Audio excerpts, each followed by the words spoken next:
Hello, and welcome to Birds of Play, episode 43? 43.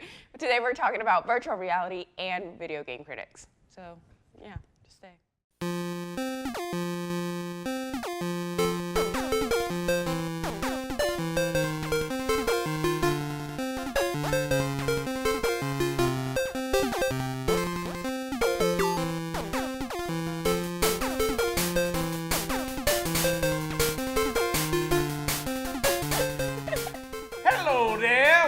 Birds of Play, episode 43.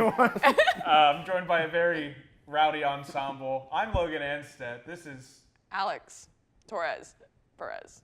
I'm John Sodom. we got a good episode for you this week. The first segment, question. What is it? VR is back? Question mark? Exclamation point. Is it back? It might be. That's the question, John. We got some new news. So we got the Oculus Rift and Touch dropped down to $399 this week from a previous $599 price point. Now, many of you will say, wow, that's still hella expensive. But, I mean, that's a third of its original price being cut. So we had this discussion, I guess, later last year, back in fall of 2016, about like the state of VR and where it was going and what we'd see from it. Since that discussion, we saw the launch of PSVR. Right. The success of PSVR. Well, that's up to some statistics and some opinions that aren't completely being released. Yeah. We've seen new iterations of the Samsung Gear, though, with the new S8 phones and stuff like that. And we've seen Google put out their own set for cheap stuff, for a cheaper price point at least than $599 or $799 So like much money. Vive is. But where is VR at this point? I don't own a VR headset. John, I know you don't. Alex, I do. I have the Oculus Rift. You have the Oculus Rift. Yeah, like I got it for really cheap, like a lot cheaper than $3 something. Ooh. Yeah, I got it for like Christmas or whatever, and it was like I've had it, and it's amazing. Like you actually feel like the first place I went was South Korea because I'm obsessed with South Korea, and so I went there, and it actually feels like you're there, and it's really cool. It's just Didn't they digitize South Korea now? It's just gone, and they digitized it all. Wow, John. Is that true? This is no. Welcome to Anime Monthly. Just kidding. It's a video game show. Yeah. But no, I mean, like, I've heard a lot of people have had cool experiences on it. But It gets boring. Yeah. It gets boring really quick. Like I used it probably once or twice, and then I was like, what am I supposed to do with this? Like I can take a tour of the human body. Like that's it. Like It's a book already. Yeah, I mean, just get a book. for when we're talking about games and applying that to video games in the video game world, we haven't really seen much of an advancement, at least in terms of the commercial space for games for these headsets. Yeah, but we might come in the future recently. Because there was some new news, Logan. new news. Some new news. Some new news What from are the Oculus. What's that new news? That in 2018, they want to release a new headset that is wireless and is only $200. Wow. Could that change the landscape? I think it's a little too late. I think it's a little too late. At least for Oculus. I mean, Oculus was bought up by Facebook. Palmer Luckey, the original creator, doesn't have a part in it anymore. No. They suffered that lawsuit last year from ZeniMax, which is the parent company for Bethesda. They got sued for $500 million, and they lost. Yeah. So they had to pay up for that. Skyrim VR, though. It's coming out. It's coming out. Probably not for Oculus, No, though. not for Oculus. But no, we've seen for these systems that are supported by PCs, not really raving success. We're talking about maybe a 1% user base when you compare it to who owns the PC and who owns a VR headset. It's actually like 3%, maybe. 3%? Yeah, like it's below 10. It's not high by any means. When you look at Samsung phones, though, and you look at Google devices and you look at PlayStation VR, you're seeing a much higher success rate. And I think that's because of the platform and what's available. And correct me if I'm wrong, those are more catered towards like augmented reality. Is that correct, or is it still virtual? It's still virtual reality. Okay. The Samsung Gear VR, which I have one for the S7, it's the older model. They've come out with new ones since. Basically just turns your phone into a VR headset. You put it on, it blacks out everything. It basically splits your phone in half, so each eye has the thing.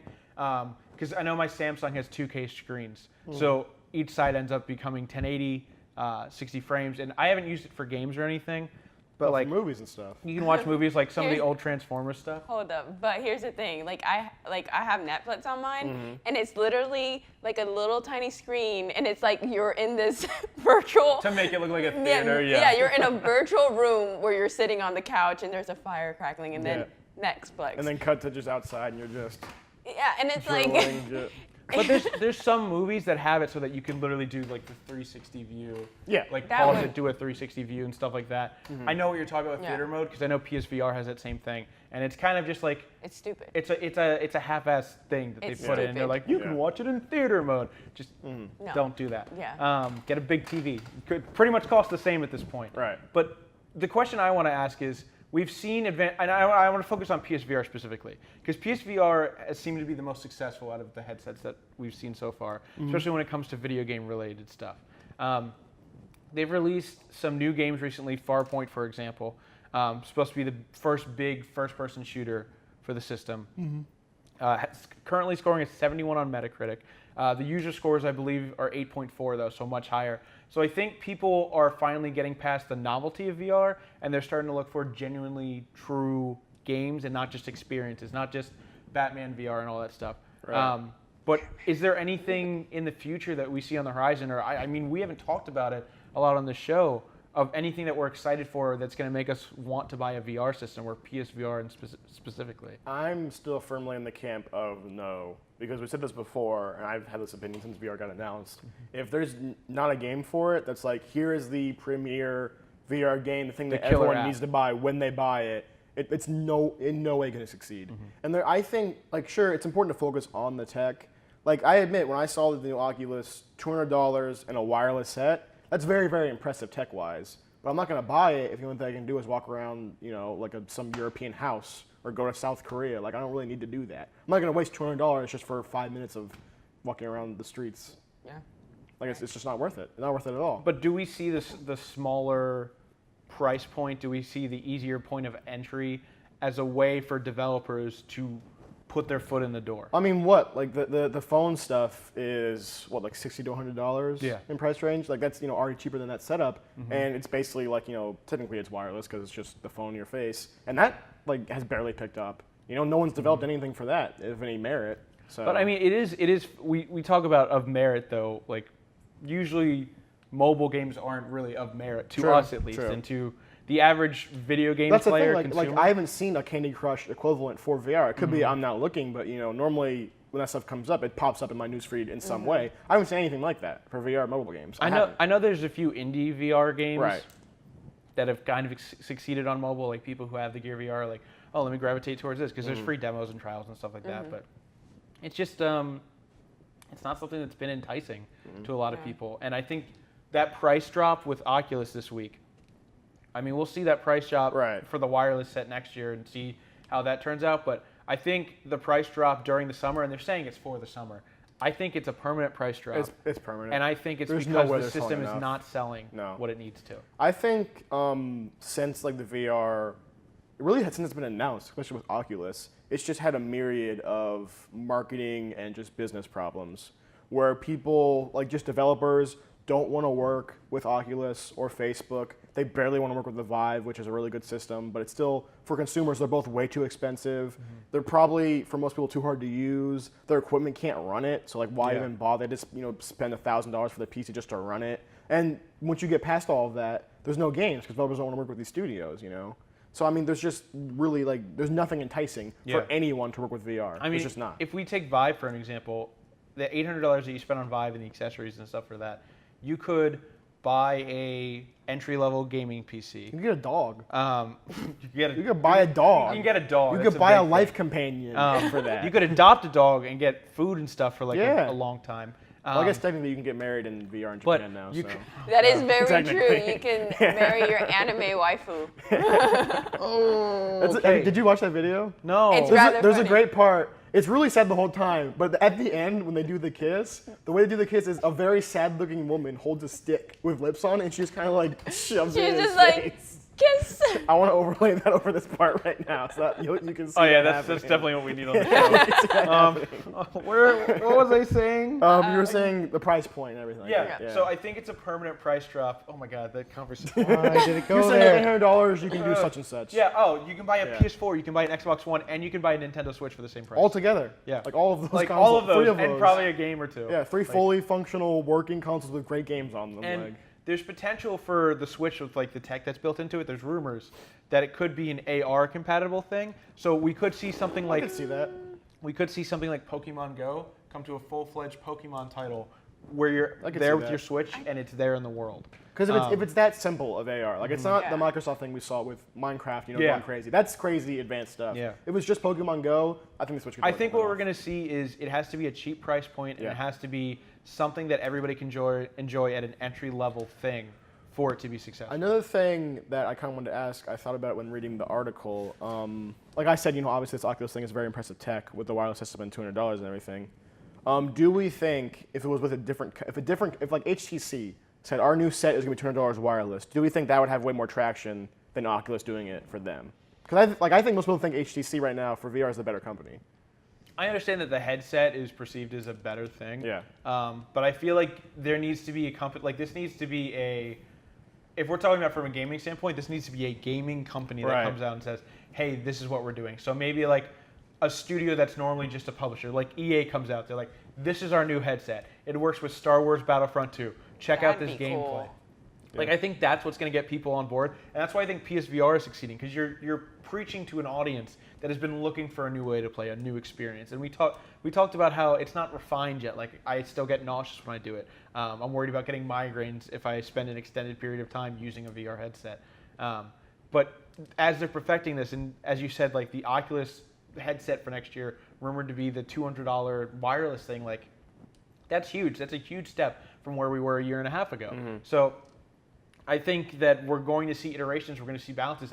I really hope VR can last long enough and, kind of not stay where it's at, but like sustain itself long enough for us to be at that point where we're in a world, in a different world with VR, like where we can see a different way to play, everybody doing that. I think, and just to like reiterate what I've been saying since we've ever talked about VR, the primary problem with this device is it's not like other technologies in the video game and just regular like tech world.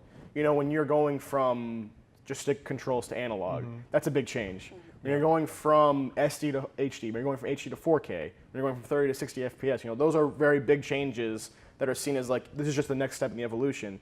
For me, I never saw VR as like, this is the next necessary step. I always saw it as here's an offshoot that will mostly always be tertiary and just a novelty and will be a footnote. Like I never saw it as like, in 20 years, everyone's going to be in VR headsets. I disagree. I honestly think that VR is the future, for video games. I agree. I honestly think that in the future it's going to be like Sword Art Online, where everyone. I know I'm bringing anime into this, right? But I honestly feel like it's going to be like Sword Art Online, where it's like either you have the headset and hopefully you don't get trapped or in that world, or like He's in learning the to kill newest people one. in real life. But no, in the newest one, they have a thing where it's like kind of like glasses, and you can play. It's kind of like having your phone for Pokemon Go, except it's just out in the world in like real life. And I think that's honestly once we what have we're looking for. like the giant tech pods that you just get into for 6 months at a time and live your real life, at that point, that's going to take over the world. But I don't even think that's VR. That's just another reality at that point. Like it's not even an augment. The thing for me is like, you say you don't see it as the necessary next step. I think whether it's necessary. I mean, that's like the natural evolution, like from SD to HD. That's natural evolution. I don't know if it's the natural. I don't think it's the way all games should be played by any means. Like esports are never going to be played in VR unless the game is solely made for VR. Like you're never going to see a Rocket League. You're never going to. Oh my God, it would be VR. so damn nauseous. Overwatch VR. Oh. Yeah, because I wouldn't throw up as Tracer or Genji. Imagine Genji means. I would do it. I'd be like. But no, like you're not gonna see Overwatch. You're not gonna see Rocket League. You're not gonna see Call of Duty. You're not gonna see PUBG. Well, you might see PUBG. PUBG's just slow enough. But it's just so much. You're not gonna have that same competitive level because you're gonna have to be turning your head, and they're gonna break the headset with how fast they're gonna have to turn and stuff. If it's wireless. But no, it's not even that though. It's like the extended periods of time. I mean, they have to play for like 16 hours a day to practice. True. If you're like an esports professional, True. like that's a huge commitment, and I don't think people are going to want to do that with Yeah. whatever's strapped in. But what I was saying was to like kind of wrap this up. Yeah. That I don't think it's the next necessary step. I think it's a cool thing Yeah. for us to have. Tertiary. But I do believe for people who use it, it's going to be like the analog stick, where it's like it's a whole new way to control the game. Like, because when you went from PS1 to PS2, right? The PS1, the original controller just had the D-pad and stuff. When you had the analog stick, that changed the way games do. I mean, think about the difference from GoldenEye, where you had just the crappy little center thing, to moving on to just modern first-person shooters, like to Halo. Like it's huge leaps and bounds. And I think this is another method of control, because you have left and right and you have up and down, but now you have turn around to the side, you have strafing and stuff like that. Yeah, like it's just a whole new way to control. And I think games that take advantage of that, especially multiplayer games in the future, are going to be the ones that succeed. Now there has to be a platform there to succeed, but once everything has to be in place, but once it's in place, it's going to be amazing. I mean, I'll say it again. I think VR is gonna be nothing but tertiary. Once we get mind jacks, that'll be the new thing in reality in video games Why are and y'all just the obsessed world. with some like afterworld like anime BS right now? Good. Like, for me, like for VR as a separate thing, that's the natural evolution of VR. Eventually, it just becomes your life. That's what the end goal of Oculus is. That's your new life. I mean, I'm sure she'd like to live in Korea, and I'm sure you'd like to live wherever your mind goes. Konohakager. I currently like the real world. No, when I first got my Rift and I was in South Korea, I was screaming. Like, I was so happy. I really was. I was in the mountains of Busan. Did you go to a K-pop concert? No. You couldn't get tickets even in virtual reality. Listen, that's just sad and depressing. Well, we should. Any last points? Anybody, or do we just make them all? VR will come. Okay. We're gonna throw to a quick break, and we're gonna come back with an interesting topic. Hopefully less anime. We'll see you. Never less anime.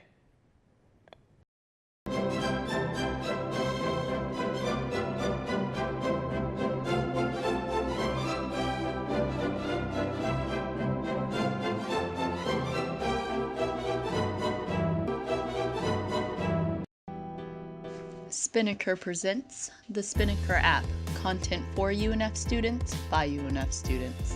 Listen live with the Spinnaker radio anytime, anywhere. Completely customizable, you decide what news you want, when you want.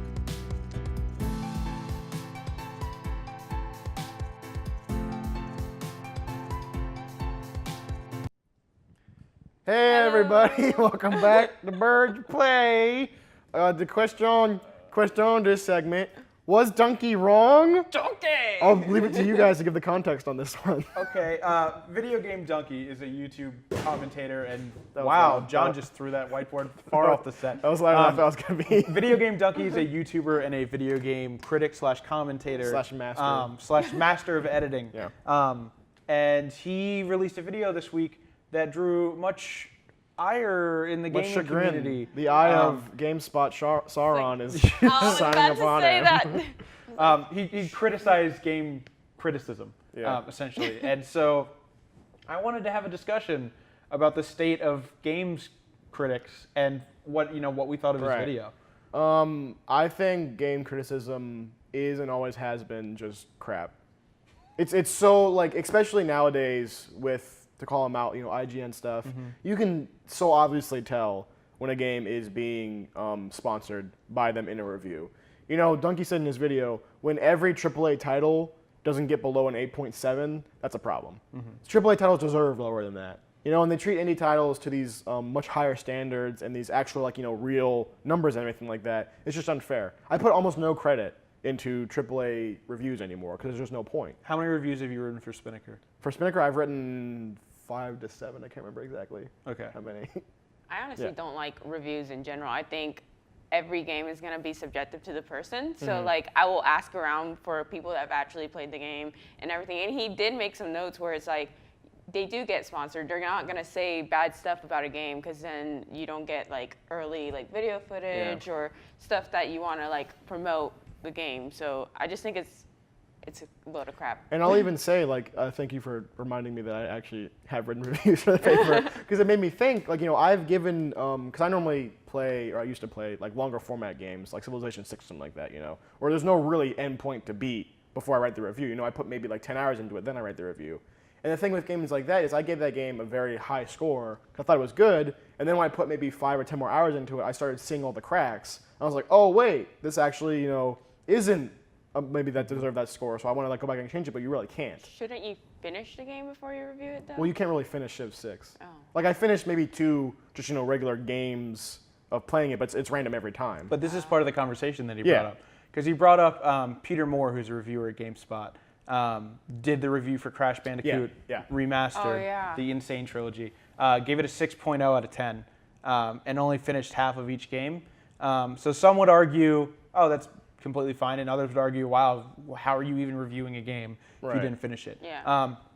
The thing that we have to differentiate a lot of the times too is between YouTube reviewers, the people who post blogs about their reviews, and these longer form websites such as IGN and GameSpot and you know, sites like that. So let's move backwards then. So we look at IGN and GameSpot. These are large teams and large crews of employees.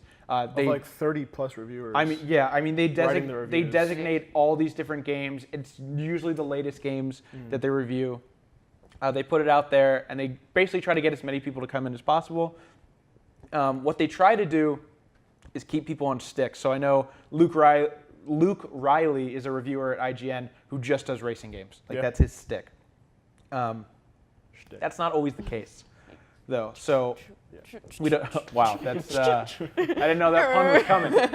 And then so then we have the bloggers slash, you know, those types of critics. So I mean, we could look at, if you want to, a few weeks ago, if you want to bring up memes, Jesse Wellens when he went to EA, Mr. Wellens. plays Need for Speed, probably will vlog about it twice when the game comes out. Says, I really like this game. Or Casey Neistat when he reviews a skateboard. Right. He's like, I like this electric skateboard, but this kind's better. It's the same thing with like any really YouTube channel. Like Funhouse is a YouTube channel that I respect very, very dearly. But when they do sponsorships, you know, they like normally they rag on almost every game they play. It's just what they do. But when they do sponsorship videos, they don't do that. Yeah. And they make it, because it's, you know, it's what they're supposed to do. They make it very obvious that they're being sponsored. But for me, like, it totally takes away whatever they say about that game. Because I know you're not gonna say anything bad about it because you're being paid. And then we have that. Yeah. Then we have that third, I guess, tier of critic, which are your Jim Sterlings, your Right. Dunkeys, Who just do it kind of on their own. Yeah, who are Yeah. either former video game critics or fully self-funded,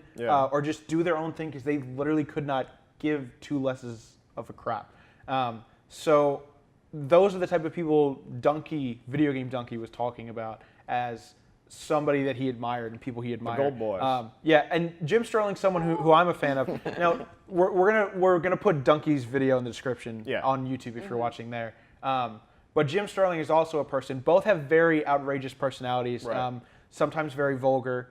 But that's what YouTube allows a lot of the time. It's a different form of content. Jim Sterling is completely funded through Patreon, so subscribers to his Patreon completely fund his videos. There's no ads, nothing like that ever.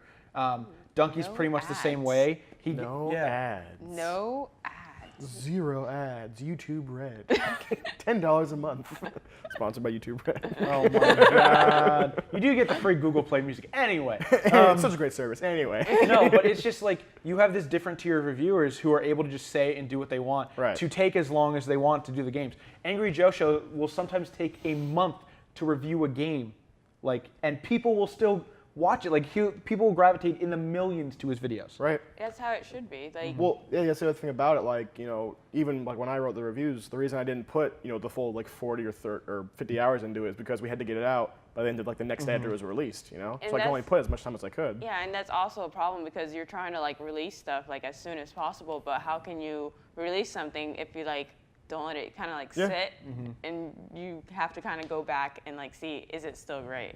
I mean, you bring up the private, I guess you can call them private, third-party reviewers and everything like that. Dunkey himself brings on Armand White, who is just objectively a bad reviewer. But still, when you have these of movies, when you have these specific people that or at least their personalities and you dislike them or like them, you know exactly what they mean when they give scores. As Dunkey said, which I like repeating because it's a funny joke, when Armand White gives Man of Steel a 95 score, you know that movie's terrible. You absolutely know. When IGN gives these random scores to these random games, you have no idea what they actually mean. You have no idea what they actually feel. And when you talk about, I just thought of this because like I've reviewed a ton of games. I've reviewed some for Spinnaker. I've done some on my own personal sites. Right. I've done some for school papers in the past, things like that. The thing that is the biggest difference for me with reviews is the difference between rushing a review and not rushing review. So when I reviewed Call of Duty Infinite Warfare and Modern Warfare Remastered, right? Modern Warfare Remastered, I got a legal early access to, I guess. I was able to sneak my way in through once it launched, not officially. Dun, dun, dun, dun. Not officially when it was released, but I was able to play it early. And then when Infinite Warfare was released, I played it for 27 hours straight. Like I streamed the whole thing. I wasn't there for the episode that week. That's I awful. just played through it, on That's that Friday. over a date. What? Oh yeah, we had you on. Yeah. We had your stream. Yeah, we were in the Fun back. Fit. We would have Logan on right now. He's too busy streaming a terrible garbage pile. Hey, he's not completely trash, though. I will. He's not completely trash. He's got some skills. Is he Spider-Man? He's not trash, but the game's trash. Oh. I just had to let that. But I played the whole thing through, zombies, campaign, and the multiplayer a bunch. Yeah. You have no life. and then I wrote the review because I'm like, hey, we got to get this out. Everybody is getting their stuff out. So even then, I was still a day late compared to most of the sites because they got it a few days earlier. So and that so bumped you up 4 million subscribers, right? the race to be the first with game criticism is the race to the bottom. Right. Because you don't get the full experience when you're rushing through a game.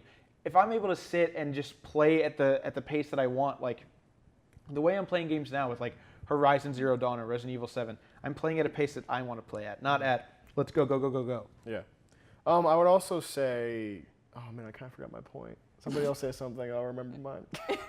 No, you stay there awkwardly. No, you stay there, you stare into the camera, and you awkwardly do it like the horrible critic you are. No, I guess my point. I guess I can say something. How dare you? But what do you mean?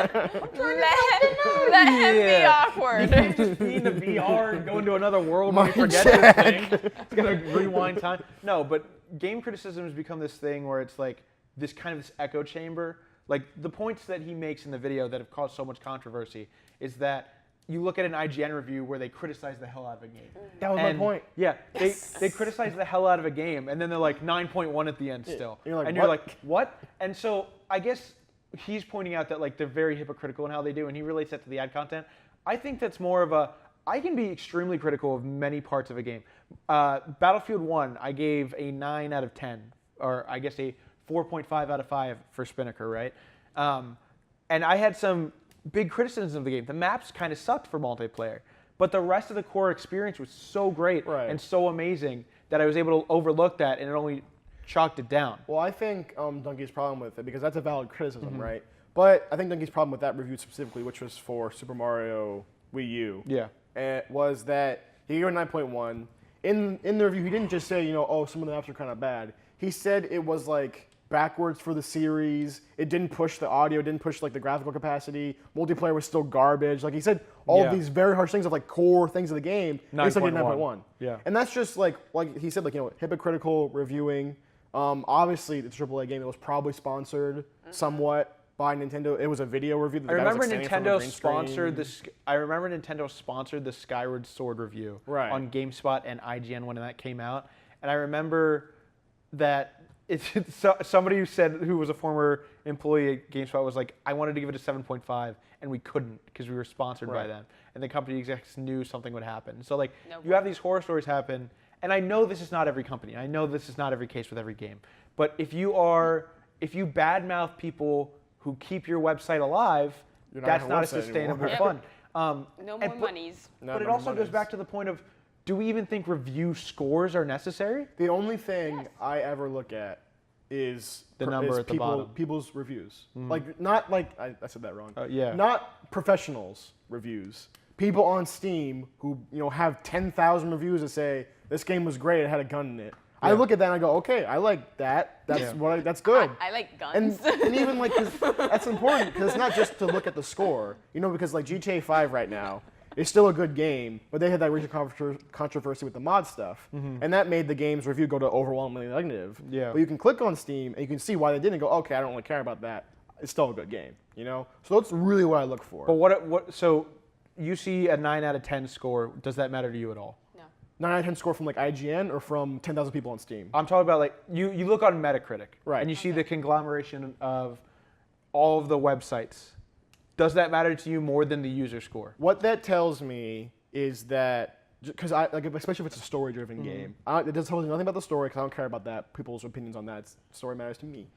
What that tells me is when I played the game for 4 hours straight, it didn't crash and it didn't make my ears bleed with bad audio. That's what that tells me. If it's a 9, it probably ran fine, and it probably didn't crap itself when trying to do action sequences. Except for Fallout. Except for Fallout. That's what that tells me. Fallout gets it every time. Yeah. 9 out of 10, it doesn't run. Right.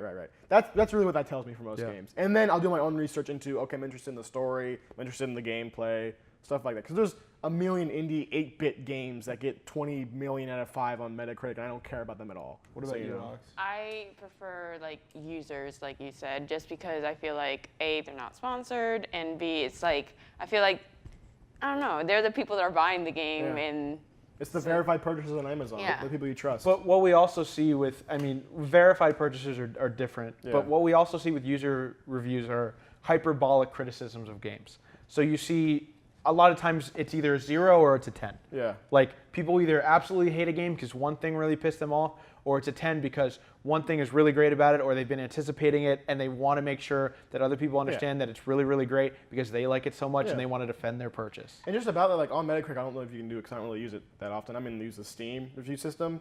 Like I said, for GTA 5, you would go on there right now and it would say overwhelmingly negative, and you go, oh, that's odd. And you click it, and you can see they say, oh, you took away the mods, boo, boo, Microsoft, boo, 2K. It's like, well, that doesn't really apply to me. Let me go to the positive reviews, then you can actually see what's good about the game. Yeah. And also another thing Steam has is they have overall review and recent review. And that's, overall, like the conglomeration of the game's entire release, and overall is like the last 2 months, recent is the last 2 months, which is very, very helpful. Is the average consumer going to look into that, though? I think they do. But like, I think every year, like when Call of Duty comes out and NBA 2K comes out and these major franchises and it gets a certain rating or whatever, Right. they're like, oh, okay, we can buy this every year. Like Call of Duty Infinite Warfare last year, the one that I regard as this is the worst Call of Duty I've played in a long time. It was incomplete when it launched. It's still got a ton of issues now, but it's still got similar ratings to every other Call of Duty. I would say this. The NBA games, the FIFA games, the Madden games, even now Call of Duty games, those are the games that, for some reason, when you go to like 10 Xbox users' house, they have all of those games. If those most likely are the only games they have. They're just the staple games that everyone buys for those consoles. It doesn't really matter what their score is. It doesn't matter how they perform. Everyone's going to have a good time if you throw on FIFA and you play it. Everyone's going to have a good time. And It's just the staple games that you buy. And I feel like if you buy those type of games, like no matter what, you're always gonna buy those type of games because you just want we're the the most recent people people. that freaked out over a Shadow of the Colossus remake at E3, I bet most people watching like, oh, there's a new Madden, cool, turn off. Yeah. Like most people who play video games, I don't know about most, a lot of them don't really care about like, the nitty-gritty like darlings of video games. They just care about playing Madden every year. I remember back in the day trying to explain to my dad about what I wanted to do for like a living, about being like, oh, I want to, write about video games or whatever. He's like, okay. He's like, write like reviews and stuff. I was like, yeah, that'd be part of it. He's like, have you ever read a review for a game that was really good and you didn't like it, or vice versa? And I'd thought about it, and I was like, I've never read a review for a game that they said was bad that I actually liked. Right. Like that has never happened before. It's happened to me. Maybe No Man's Sky would probably be the Happened closest with to it. movies. Yeah. But like is a very weird word with No Man's Sky. Exactly, yeah. But there's been a ton of games where people have been like, I really like this, and I hated it. I absolutely despise that game. Breath of the Wild is the most recent example. I can't stand that game right now. I'm trying to beat it, or I may not even beat it. But I feel like Breath of the Wild, he hates Super Mario Bros. He hates Tetris. He hates. Wait, he likes Super Mario. I'm just making Oh, fun. okay. You hate. you're trying to get He internet just hates people to video kill games. me. People I hate everything because video games suck. Video games suck. But yeah. Yeah, it's like yeah, Yeah. what you do. Any final thoughts, guys? it's like Video yeah. game criticism? It's like, yeah. It's like, Do we yeah. think Dunkey was right? Yes. I think Duncan was 100% right. I Dunkey normally agree. was right. Normally with most things. I Nothing. I agree with Dunkey on. Okay. Like and I think he's totally right Yeah. here. I think he was a little bit hyperbolic in terms of like That's he's Dunkey. never been in the IGNs, the GameSpots. And Right. I don't want to give them excuses in any regards for this But stuff. if you're not in but- the editing room, you don't know how it works. You Yeah. can't know. It's really hard when, because people always argue, it's like all these news companies do is they try to get out there first, and they all get these, and this stems into real life, this stems into politics, it stems into all this stuff. The problem is getting the first one up there gets you a ton of views. It's actually important. It actually gets It you actually works. a lot more views than if you're the second or the third. It happens every single time, and until we get to a point where people start valuing people's opinions more than the timeliness of those opinions, that's the way it's got to be. So if you want better video game criticism, let some people get some sleep and review their games. It's like, okay? yeah. Do it. It's like, yeah. That's my final quote. It's like, yeah. This has been episode 43 of Birds of Play. It's like, yeah. My name's It's like, no. Logan Anstedt. Been joined by two lovely peeps. Peeps. John's Tyler McCrone. Alex Torres Perez. We'll see you guys next week. Thanks for critiquing with us. Oh my gosh.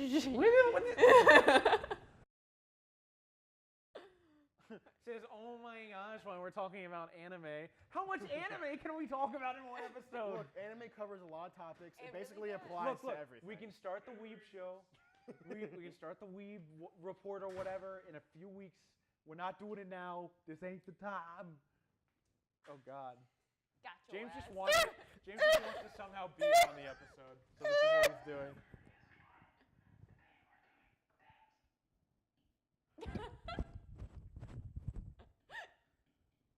What? When I told you I had to poop, I almost put my... No, it's